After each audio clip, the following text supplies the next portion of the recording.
आदरणीय अध्यक्ष महोदय, सबसे पहले मैं देश के लोगों को बहुत बहुत बधाई देना चाहता हूं कि ये न्यूयॉर्क टाइम्स में जो खबर छपी, ये न्यूयॉर्क टाइम्स का फ्रंट पेज है और आप देखोगे पूरा का पूरा लगभग 80% फ्रंट पेज 18 अगस्त को हमारे देश के एक स्कूल की फ़ोटो उसमें छपी है। 9th क्लास की फ़ोटो है। हमारे बच्चे कितने सुंदर लग रहे हैं इसमें।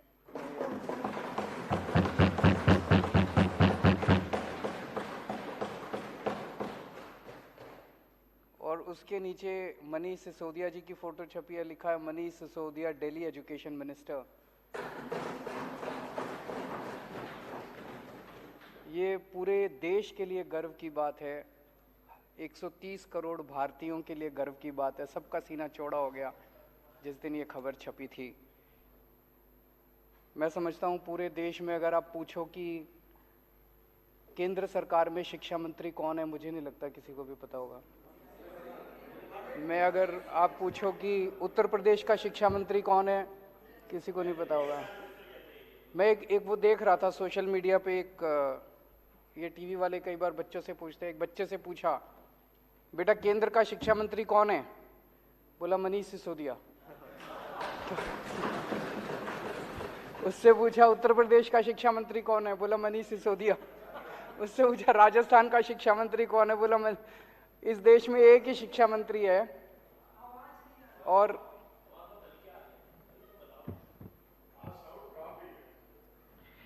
इस देश में एक ही शिक्षा मंत्री है। और अब तो ऐसे लगता है जैसे पूरी दुनिया में एक ही शिक्षा मंत्री है। अगर अमेरिका वालों से पूछो कौन शिक्षा मंत्री, तो वो भी कह रहे हैं भाई मनीष सिसोदिया। तो ये हर भारतीय के लिए गौरव की बात थी, बहुत गर्व की बात थी। सब लोगों को बहुत अच्छा लगा। ये खबर छपी थी 18 अगस्त को और उसी के एक हफ्ते बाद 25 अगस्त को इसी अखबार में, अमेरिका के इसी अखबार में ये एक और खबर छपी थी, Modi's India is where global democracy dies. Modi के भारत में जनतंत्र की हत्या हो रही है। इसी के एक हफ्ते बाद एग्जैक्टली 25 अगस्त को यह खबर छपी है।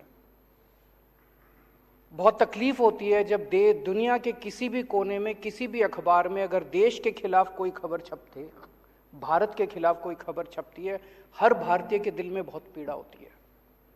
इस किस्म की खबर अगर छपती है तो बहुत तकलीफ होती है।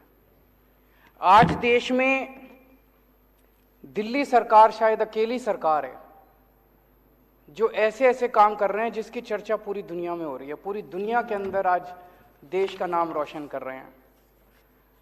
जैसे डोनाल्ड ट्रंप साहब की वाइफ आई थी, वो मिलेनिया ट्रंप, मैंने पता किया चारों तरफ से, हर जगह अपने पति के साथ, अमेरिका के राष्ट्रपति के साथ जाया करती थी, दुनिया के हर देश में। मैंने पता किया भाई कहाँ कहाँ गई, जहाँ वो स्कूल देखने गई, अभी तक कहीं पूरी दुनिया में कोई स्कूल देखने नहीं गई। जब दिल्ली में आई तो बोली हम दिल्ली सरकार के, आम आदमी पार्टी के स्कूल देख के आऊंगी। ये तो गर्व की बात है, पूरे देश के लिए गर्व की बात थी। यूएन के फॉर्मल सेक्रेटरी जनरल बान की मून साहब दिल्ली आए, स्पेशली दिल्ली के मोहल्ला क्लिनिक देखने के लिए। और ये खबर कि वो दिल्ली आके मोहल्ला क्लिनिक देखने के, ये पूरी दुनिया के सारे अखबारों में छपी, सारे देशों के सारे अखबारों में ये खबर छपी कि बान की मून और नॉर्वे की फॉर्मर प्राइम मिनिस्टर दोनों दिल्ली के मोहल्ला क्लिनिक देखने के लिए आए। फिर अभी सिंगापुर में, सिंगापुर की सरकार ने मेरे को कहा जी आप बहुत अच्छा काम कर रहे हो, हम आपके लिए पूरी दुनिया के मेयर बुलाएंगे और उन सारे मेयर को आके आप बताओ कि आप कैसे अच्छा काम कर रहे हो, उनको सिखाओ। ये तो देश के लिए कितने गौरव की बात है कि हमारे देश के किसी आदमी को बुलाया गया कि सिंगापुर, पूरे दुनिया के मेयर को हमें सिखाने का मौका मिलता। पूरा देश इसकी वजह से बड़ा खुश है। लेकिन जितनी राष्ट्र विरोधी ताकतें हैं, जितने लोग इस देश से नफरत करते हैं, इस देश की तरक्की से नफरत करते हैं, इस देश के विकास से नफरत करते हैं, जो लोग नहीं चाहते ये देश तरक्की करे, 75 साल के अंदर इस देश को घोट के रखा गया वेस्टेड इंटरेस्ट्स के द्वारा, उन सारे लोगों ने अब षड्यंत्र करके मिलके और ये किया यार इनको बंद करो। अब ये अगर इसी तरह से ये आगे बढ़ते रहे तो बड़ी मुश्किल हो जाएगी। और इन लोगों ने मिलके एक षड्यंत्र रचा कि दिल्ली की सरकार गिराई जाए, दिल्ली की सरकार खत्म की जाए।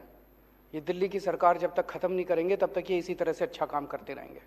ये जितनी राष्ट्र विरोधी ताकतें सारे इकट्ठे हो गए हमारे खिलाफ, सारों ने इकट्ठा होकर ये षड्यंत्र रचा। षड्यंत्र रच के सबसे पहला काम इन्होंने किया, मनीष सिसोदिया के ऊपर एक झूठा आरोप लगाया। बोला मनीष सिसोदिया शराब में पैसे खा गया। हमने बार बार इनसे पूछा जी क्या पैसे खा गया, क्या घोटाला क्या है? तो सच होता है, सच एक होता है, झूठ कई होते हैं उसके। तो इनका एक आदमी बोला जी 1.5 लाख करोड़ रुपए का शराब घोटाला हो गया। 1.5 लाख करोड़ तो दिल्ली का बजट ही नहीं है, इतना शराब घोटाला कहां से हो गया? फिर इनका एक प्रवक्ता था, एक बड़ा सीनियर लीडर, एक डिबेट में बैठा था, वो कहता है 8,000 करोड़ रुपए का घोटाला हो गया। तो मैं देख रहा था, सौरभ उसके साथ था। सौरभ ने पूछा घोटाला क्या है? तो वो कुछ कागज लेके बैठा था, बोला घोटाला, उसको समझ ही ना आए घोटाला क्या है। तो मेरे ख्याल से बता नहीं पाया वो घोटाला बता ही नहीं पाया। फिर उसके बाद इनके 2 बड़े नेताओं ने एक प्रेस कॉन्फ्रेंस करी, बोले 1100 करोड़ का घोटाला हो गया। 1100 करोड़ का घोटाला क्या हो गया भाई? 1100 करोड़ का घोटाला। उनसे पूछा क्या घोटाला हो गया, तो वो भी कुछ इधर उधर की। फिर एलजी साहब ने एक रिपोर्ट बना के बताते हैं, भेजी, अखबार वाले कहते हैं, ये मीडिया वाले कहते हैं, जिसमें कह रहे लिख रखा है 144 करोड़ का घोटाला हो गया। और अब सीबीआई ने जो एफआईआर करी है उसमें लिखा है 1 करोड़ का घोटाला हुआ है। और घोटाला क्या है सीबीआई की एफआईआर में? उसमें लिखा है कि एक शराब के वाले ने दूसरे शराब वाले के बैंक अकाउंट में 1 करोड़ रुपए जमा कराए। उसमें मनीष का क्या लेना देना है यार? एक शराब वाले ने दूसरे को 1 करोड़ रुपए जमा कराए बैंक अकाउंट में, कि क्या घोटाला है? घोटाला क्या है ये समझ ही नहीं रहा अभी तक। ये अभी आज है नहीं, आठों को अगर आप अगले अलग अलग कमरे में बिठा देते और एक एक से पूछते बेटा घोटाला क्या है, तो 5 को तो पता ही नहीं होता घोटाला क्या है। 3 अगर कुछ बताते तो ये कुछ बताता, ये कुछ बताता और ये कुछ बताता, क्योंकि झूठ तो अलग अलग होता है ना, सच एक होता है। सच क्या है?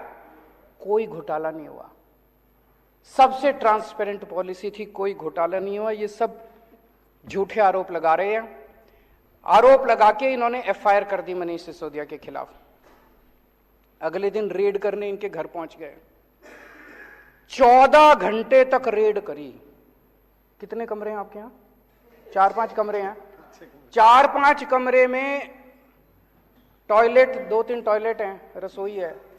सारा छान मारा इन्होंने, सारा छान मारा इन्होंने। इतना गहन जांच करी, दीवारों यूं यूं करके देखा, खोखली तो नहीं है दीवार, इसमें तो जेवर नहीं रख रखे, इसमें जो पिक्चरों में दिखाते। फिर वो उन्होंने गद्दे भी फाड़ फाड़ के देखे, गद्दों में तो नहीं रख रखे, तकिए फाड़ फाड़ के देखे, इनके सारे कपड़े, अलमारी, फलाना सारा कर करा के शाम को निकल गए। अठन्नी भी नहीं मिली, चवन्नी भी नहीं मिली, अनअकाउंटेड चवन्नी भी नहीं मिली, कोई जेवर नहीं मिले, कोई पैसा नहीं मिला, कोई जमीन जायदाद के कागज नहीं मिले, कोई इंक्रिमिनेटिंग डॉक्यूमेंट्स नहीं मिले, कुछ कोई दस्तावेज कुछ नहीं मिला। मतलब मैं पूछ रहा था इनसे कि 30-35 लोग आए थे, उनके खाने का खर्चा भी नहीं निकला रेड के अंदर, रेड का खर्चा भी नहीं निकला और वो चले गए। आज 7 दिन हो गए, 8 दिन हो गए रेड को, अभी तक कुछ पता नहीं चला भाई इनके यहाँ क्या निकला। कुछ नहीं निकला इनके यहाँ, पूरी की पूरी फर्जी रेड थी। जब रेड खत्म हो गई तो हम सोच रहे थे क्यों कर रहे हैं। अगले दिन मनीष सिसोदिया जी के पास इनका कोई आदमी संदेश भेजता है। ये लोग संदेश भेजते हैं, बोले जी ऊपर से है, ये टॉप से, वहां से संदेश ये है कि आप केजरीवाल का साथ छोड़ दो, आम आदमी पार्टी तोड़ के 2-4 एमएलए और ले आओ, हम आपको आम आदमी पार्टी की सरकार अब गिराने जा रहे हैं बहुत जल्दी। ऑपरेशन लोटस चालू है दिल्ली के अंदर, आपको हफ्ते 10 दिन के अंदर दिल्ली का मुख्यमंत्री बना देंगे। दूसरा बोले ये सारे तुम्हारे सीबीआई और ईडी के केस खत्म कर देंगे। तो इसने कहा सीबीआई ईडी के केस में तो कुछ है ही नहीं, सारा फर्जी केस है, कल तुम जांच वांच भी करके ले गए, कुछ भी नहीं मिला तुमने, मैंने कमाया नहीं, कुछ करा नहीं, तो इस केस तो तुम करते रहो, मेरे को क्या डर है। और बोले मंत्री सीएम बनने का मेरे को कोई ख्वाब नहीं है, मैं तो शिक्षा मंत्री बन के खुश हूं। बड़ी बात है। सीएम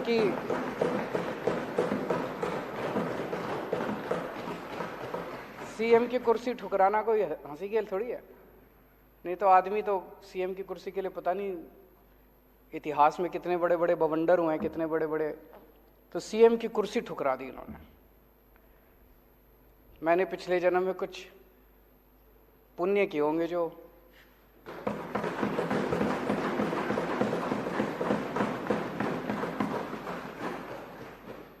ऐसे डिप्टी सीएम और शिक्षा मंत्री मिले। उसके बाद जब ये नहीं चला तो फिर आप लोगों के पास आए। मेरे पास अभी तक 12 एमएलए आ चुके हैं। एक एक एमएलए को आके कहते हैं भाई 20-20 करोड़ रुपए ले ले और टूट के आ जा, 2-4 को और लाएगा तो तेरे को 25 करोड़ देंगे, और नहीं तो जैसे मनीष सिसोदिया का हाल करा तेरे ऊपर भी रेड करेंगे, तेरे को गिरफ्तार करेंगे, सीबीआई और ईडी छोड़ देंगे तेरे खिलाफ। भाई साहब सलाम करता हूं आप सबको।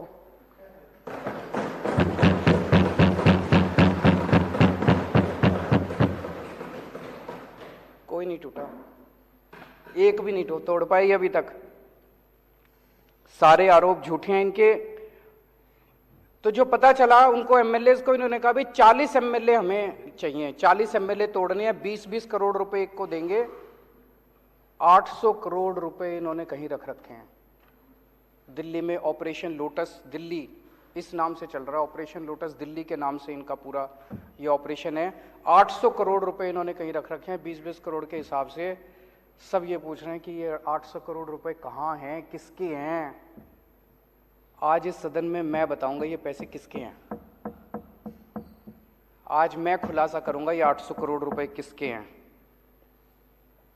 लोग बता रहे हैं जी गुजरात के, पहले अभी थोड़ी देर पहले खबर आई है, एलजी साहब ने अब स्कूलों पे भी इंक्वायरी शुरू कर दी। तो कह रहे हैं भाई स्कूलों के बेसिकली तो रोकना है, स्कूल रुक जाएं, अस्पताल रुक जाएं, जितने अच्छे काम हो रहे हैं वो रुक जाएं, जनता को तकलीफ हो रही है। तो सब कह रहे हैं ये गुजरात की वजह से हो रहा है। गुजरात में जैसे जैसे हमारा ग्राफ बढ़ता जा रहा है, पागलपन छाया हुआ गुजरात में। लोग दुखी हो चुके हैं इन लोगों से। जहां जाते हैं हर गांव, पूरे के पूरे गांव आम आदमी पार्टी के साथ जोड़ते जा रहे हैं गुजरात। किसी ने सोचा नहीं था। लोग तो कहते थे इनका गढ़ है, कोई गड़बड़ नहीं है, गढ़ टूट रहा है, इनका किला ढह रहा है।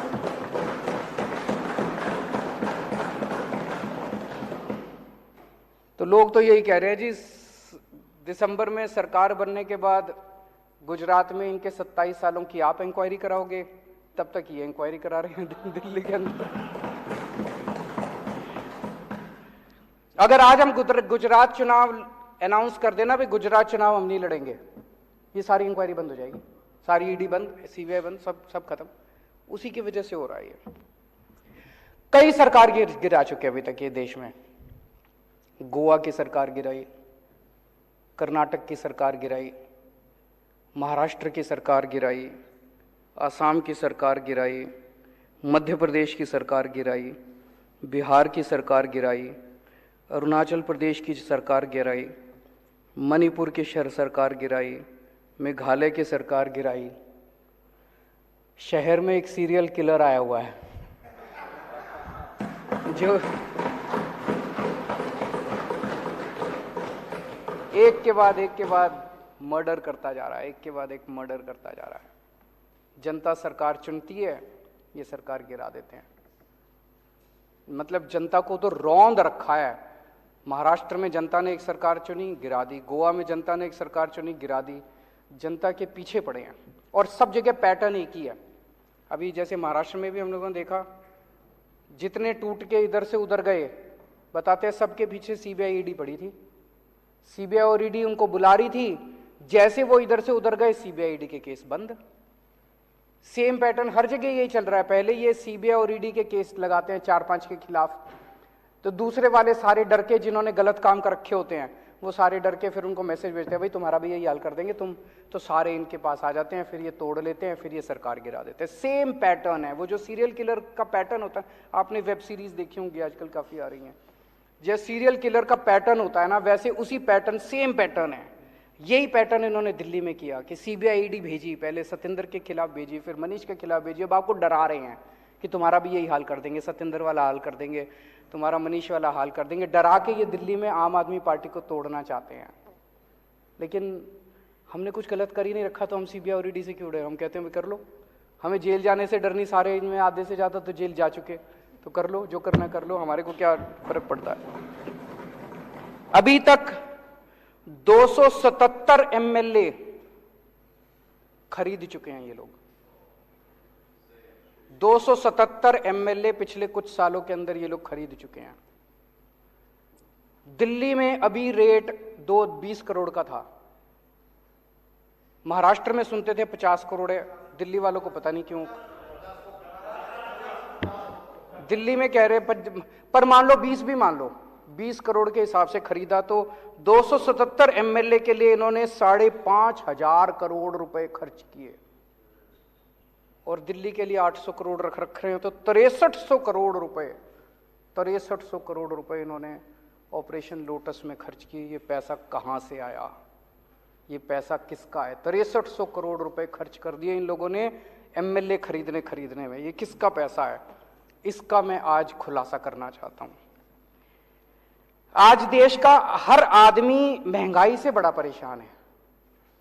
2014 में डीजल का दाम था 54 रुपए, अब हो गया 90 रुपए। पेट्रोल का दाम था 2014 में 60 रुपए, अब हो गया 110 रुपए। सीएनजी 37 रुपए थी, 75 रुपए पहुंच गई। एलपीजी 410 रुपए की थी, 1053 रुपए का एक सिलेंडर हो गया। वनस्पति ऑयल 70 रुपए का था, 170 रुपए हो गया। और नमक 7 रुपए का था, 15 रुपए हो गया। हर चीज के दाम बढ़ गए, डबल ट्रिपल हो गए। एक आम आदमी बेचारा, तनख्वाह बढ़ी नहीं है, घर कैसे चलाए तो कैसे चलाए वो? ये जितनी जीएसटी, ये जितना महंगाई हो रही है, इतना जीएसटी लगा दिया इन लोगों ने। ये सारा पैसा कहां जा रहा है? ये सारा पैसा दो चीजों में जा रहा है। एक, अपने अरबपति दोस्तों के कर्जे माफ करते हैं, और दूसरे ये एमएलए खरीदते हैं। इन दो चीजों में जा रहा है। महाराष्ट्र की सरकार गिरानी थी तो छाछ पे जीएसटी लगा दी, दही पे जीएसटी लगा दी, शहद पे जीएसटी लगा दी, गेहूं पे जीएसटी लगा दी, चावल पे जीएसटी लगा दी। अगर अपने एक दोस्त का कर्जा माफ करना होता है, पेट्रोल के दाम बढ़ा देते हैं। दूसरे के दोस्त का कर्जा माफ करना होता है, डीजल के दाम बढ़ा देते हैं। अगर गोवा की सरकार गिरानी होती है, यहां पे जीएसटी बढ़ा देते हैं। जितना पैसा जीएसटी और महंगाई की वजह से हो रहा है, पेट्रोल का दाम बढ़ रहा है, डीजल का दाम बढ़ रहा है, इसका अधिकांश पैसा केवल और केवल अरबपति दोस्तों के कर्जे माफ करने में और ये एमएलए खरीदने के अंदर जा रहा है।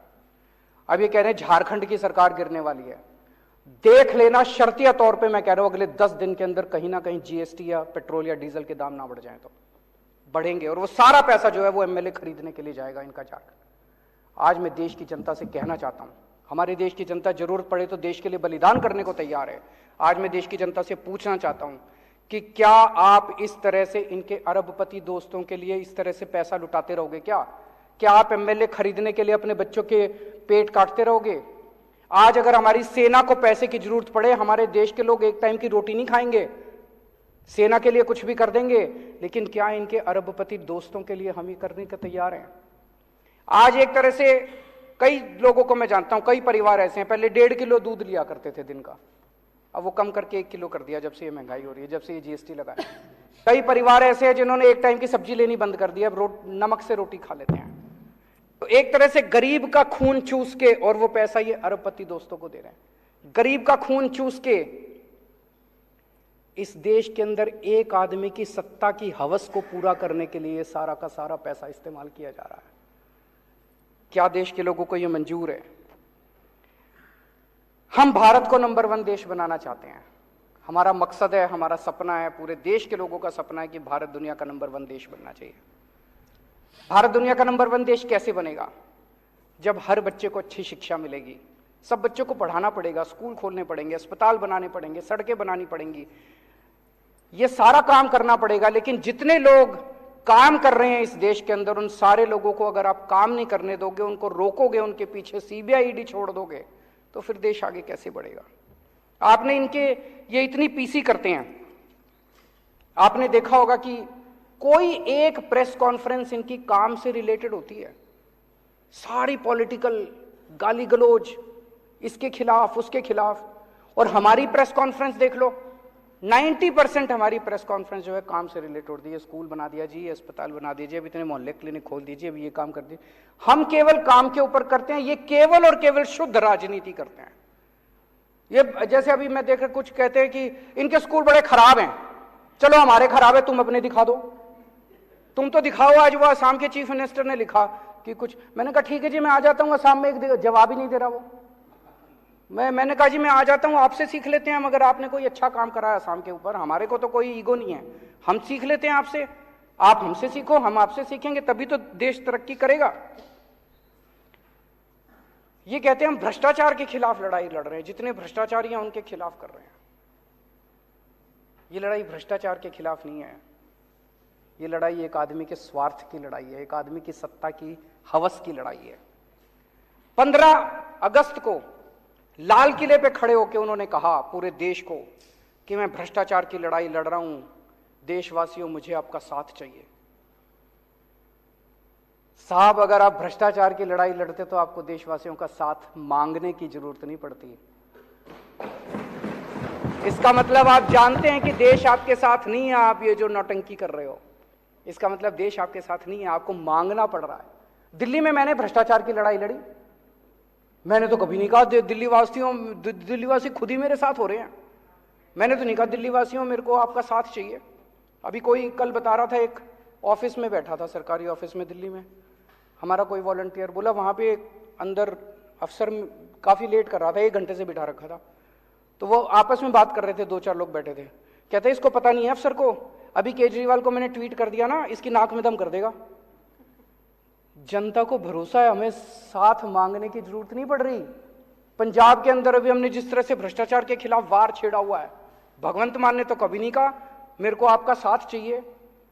आपको पता है आपके साथ देश की जनता नहीं है। इस गंदगी में देश की जनता देख रही है कि आप भ्रष्टाचार के खिलाफ लड़ाई नहीं लड़ रहे, आप अपने स्वार्थ की लड़ाई लड़ रहे हैं, आप अपनी सत्ता की हवस की लड़ाई लड़ रहे हैं। मैं आज आपको 5 मुद्दे देता हूं। अगर आपकी लड़ाई भ्रष्टाचार की लड़ाई है, इन 5 में से एक के ऊपर आप जांच करा के दिखा दो, मैं मान जाऊंगा। गुजरात में जाता हूं आजकल, गुजरात में इतने पेपर लीक होते हैं, इतने पेपर लीक होते हैं, और सारे इनके आदमी कराते हैं, सारे इनके आदमी कराते हैं। जनता तंग आ चुकी है, बच्चे तंग आ चुके हैं, सुसाइड कर रहे हैं, पेपर रोज लीक हो रहे हैं और इनके लोग करा रहे हैं। एक भी आदमी पेपर लीक के मामले में जेल नहीं गया। मैं चैलेंज करता हूं, एक आदमी को दिसंबर के चुनाव के पहले आप जेल भिजवा के दिखा दो, अगर हिम्मत है तो लड़ाई आपकी भ्रष्टाचार के खिलाफ नहीं है, भ्रष्टाचार का तो आप बेनिफिशियरी हैं। इतना नशा गुजरात के अंदर बिक रहा है। बताते हैं इनके दोस्त का एक पोर्ट है, वहां पे कम से कम 10,000 करोड़ रुपए की ड्रग्स पकड़ी जा चुकी होंगी। हिम्मत है तो सीबीआई ईडी वहां भी करके दिखा दो। हैं 22,000 करोड़ बता रहे हैं, 22,000 करोड़ रुपए का नशा पकड़ा जा चुका, कोई सीबीआई नहीं है। 22,000 करोड़ रुपए की इनके दोस्त के यहां नशा पकड़ा गया, कोई सीबीआई नहीं, कोई ईडी नहीं। चोर यही नजर आता है इनको। मैं इनको चैलेंज करता हूं, जहरीली शराब से अभी 50 से ज्यादा आदमी मर गए जहरीली शराब से। इनके आदमी बेचते हैं, इनके आदमी जहरीली शराब बेचते हैं गुजरात के अंदर। मैं चैलेंज करके करता हूं, एक आदमी के खिलाफ सीबीआई ईडी करके दिखा दो, नहीं करेंगे। अभी साहब बुंदेलखंड एक्सप्रेसवे का उद्घाटन करने गए, प्रधानमंत्री बुंदेलखंड एक्सप्रेसवे का उद्घाटन करने गए, उद्घाटन करने के 5 दिन के बाद वो धंस गया। इससे बड़ी बेइज्जती नहीं हो सकती देश की, इससे बड़ी बेइज्जती देश की नहीं हो सकती। मेरे यहां अगर कोई होता ना दिल्ली में, ऐसी तैसी कर देता मैं उसको, और इन्होंने कोई एक्शन नहीं लिया। उसके खिलाफ सीबीआई ईडी नहीं, बता रहे हैं उसको 2 और 4 ठेके और दे दिए, बड़ा शाबाश, बहुत अच्छा काम किया। उसको 4 ठेके बता रहे हैं और दे दिए। बुंदेलखंड एक्सप्रेसवे धंस गया, उसकी कोई सीबीआई ईडी नहीं है। 10 लाख करोड़ रुपए के कर्जे जिनके माफ करे, 10 लाख करोड़ रुपए के अपने अरबपति दोस्तों के इन्होंने कर्जे माफ कर दिए। उसमें कई लोगों ने बीजेपी को चेक में डोनेशन दे रखी है। इससे बड़ा सबूत रिश्वत का हो सकता है? भाई तुमने उससे डोनेशन ली और डोनेशन लेके उसके कर्जे माफ कर दिए, इससे बड़ा रिश्वत का सबूत क्या होगा? हिम्मत है तो जरा सीबीआई ईडी 5 केस दे दिए मैंने आज, कहोगे तो और 50 और दे देंगे। तो लड़ाई भ्रष्टाचार की नहीं है, लड़ाई स्वार्थ की है, लड़ाई सत्ता हथियाने की है, जनता को तंग करने की है। पिछले कुछ दिनों से ये चल रहा है कि इन्होंने इतने आदमी, इतने एमएलए तोड़ लिए, इतने एमएलए तोड़ लिए, इतने, मेरे पास कई फोन भी आ रहे हैं लोगों के कि जी सब ठीक है ना, 2-4 कितने गए, बहुत फोन आ रहे हैं मेरे पास। तो अध्यक्ष महोदया, मैं इस सदन के अंदर कॉन्फिडेंस मोशन लाना चाहता हूं दिल्ली की जनता को दिखाने के लिए कि उन्होंने जिन लोगों को चुना है वो एक एक हीरा है।